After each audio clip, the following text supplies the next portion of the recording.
Remi Quirion, Chief Scientist of Quebec. Taking care of a person suffering from Alzheimer's disease is almost a full-time job. You see the person disappearing in front of your eyes. Often, physically, the person is fine, no big problem. But then at some point, they don't recognize you. They have trouble with language.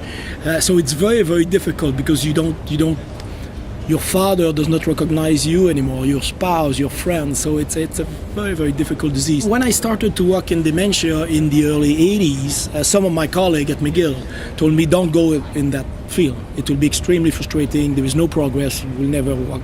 It has been amazing. It has been very, very stimulating because we are finding how the brain works.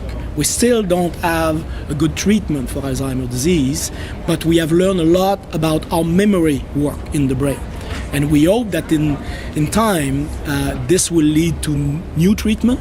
Canada, and Quebec even more, is among the oldest in terms of average age of population. So there is a large proportion of Canadians that are over 65, and it's very rapidly increasing.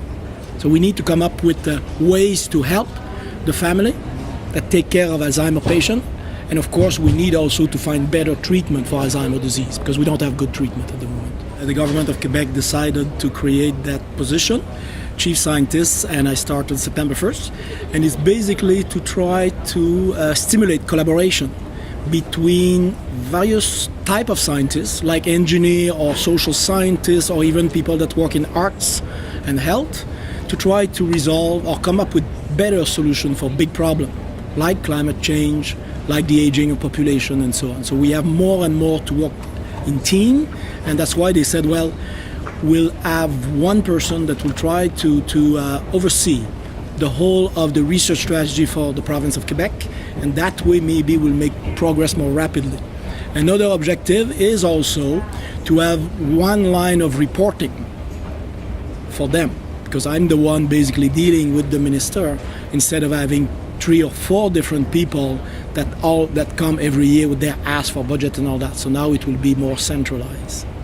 I spent all my scientific career in a psychiatric hospital at the Douglas Hospital in Montreal, affiliated with McGill. And when you deal with the brain, when you deal with mental health, or you deal with disease like Alzheimer's, from the start, it has to be multidisciplinary.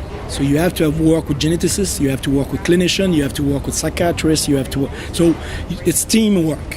And this is very useful for me now in the new job. So basically working as team to try to solve a problem. Now it will just be that the team will be much bigger and will range from all aspects of human activity and aspect of life, including environment. So that's what is exciting for me now.